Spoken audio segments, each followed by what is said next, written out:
여러분은 혹시 이런 생각 해보신 적 있으신가요? 하나님과 동행한다는 말, 교회에서는 자주 듣는데 도대체 그게 실제 삶에서는 어떤 모습일까? 하루 종일 기도만 하는 걸까요? 아니면 특별한 영적 체험을 계속하는 걸까요? 성경이 말하는 하나님과의 동행은 생각보다 훨씬 현실적이고 훨씬 깊은 삶입니다. 오늘은 하나님과 동행하는 삶이 구체적으로 어떤 삶인지 함께 나눠보겠습니다. 성경에서 하나님과 동행했던 대표적인 사람이 있습니다. 바로 에녹입니다. 성경은 에녹에 대해 아주 짧게 기록합니다. 에녹은 300년 동안 자녀를 낳으며 하나님과 동행하더니 라고 기록되어 있습니다. 즉, 치열한 육아, 지치는 직장 생활, 반복되는 일상 속에서 매 순간 하나님의 존재를 의식하고 그분과 대화하는 삶이 바로 동행입니다. 대단한 업적이 아니라 매일의 평범함을 하나님과 함께 걷는 것입니다. 성경은 동행 자체를 강조했다는 것입니다. 왜일까요? 하나님은 단순히 큰일 한 사람보다 함께 걸은 사람을 기뻐하시기 때문입니다. 그렇다면 하나님과 동행한다는 건 무엇일까요? 첫 번째, 하나님을 삶의 중심에 두는 것입니다. 주일 예배 시간만 하나님을 찾는 것이 아니라 평범한 하루 속에서도 하나님을 의식하며 살아가는 것입니다.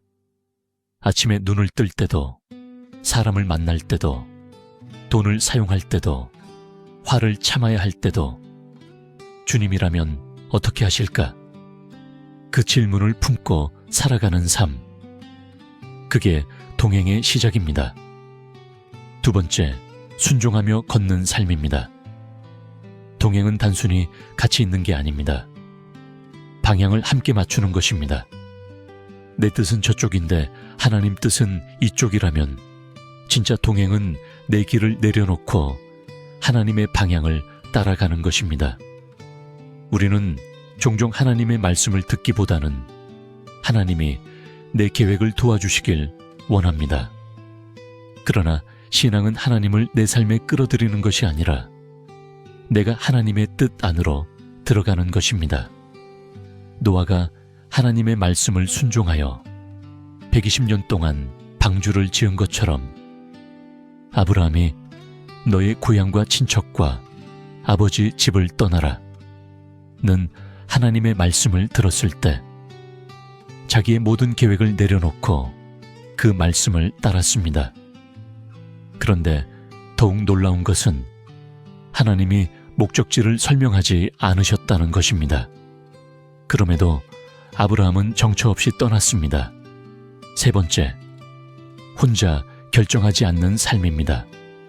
하나님과 동행하는 사람은 중요한 순간마다 묻습니다. 주님, 어떻게 하는 것이 옳습니까? 세상은 빠른 결정을 원하지만 동행하는 사람은 기도 없이 움직이는 것을 두려워합니다. 왜냐하면 하나님의 인도하심 없이 성공하는 것보다 하나님과 함께 천천히 가는 길이 더 안전하다는 걸 알기 때문입니다. 네 번째, 넘어져도 다시 하나님께 돌아오는 삶입니다. 많은 사람들이 착각합니다.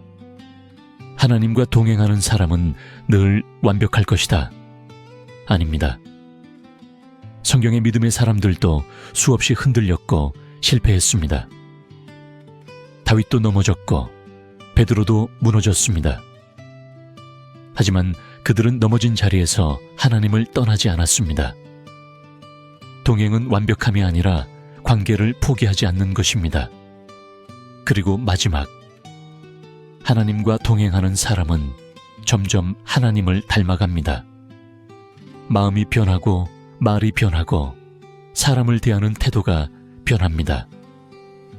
예전에는 쉽게 미워했는데 이제는 품으려고 하고, 예전에는 세상이 전부였는데 이제는 영혼을 바라보게 됩니다. 왜일까요? 함께 걷는 존재를 사람은 결국 닮아가기 때문입니다. 하나님과 동행하는 삶은 거창한 종교 생활이 아닙니다. 매일의 삶 속에서 하나님을 의식하고 말씀을 따라가고 넘어져도 다시 주님께 돌아오는 삶. 그것이 바로 하나님과 동행하는 삶입니다. 어쩌면 지금 하나님은 우리에게 대단한 일을 요구하시는 게 아니라 그저 오늘 하루 주님과 함께 걸어가길 원하시는지도 모릅니다. 주님, 오늘도 제 삶을 인도해 주십시오. 이 한마디로 시작되는 하루. 억울한 일을 당했을 때 꾹 참아내는 인내, 그리고 내 연약함을 인정하는 회개 속에 주님은 이미 여러분과 동행하고 계십니다. 오늘 하루도 주님 손 꼭 잡고 동행하는 여러분이 되시기를 응원합니다. 영상이 도움이 되셨다면 구독과 좋아요, 그리고 여러분이 생각하는 동행에 대한 묵상을 댓글로 나눠주세요. 감사합니다.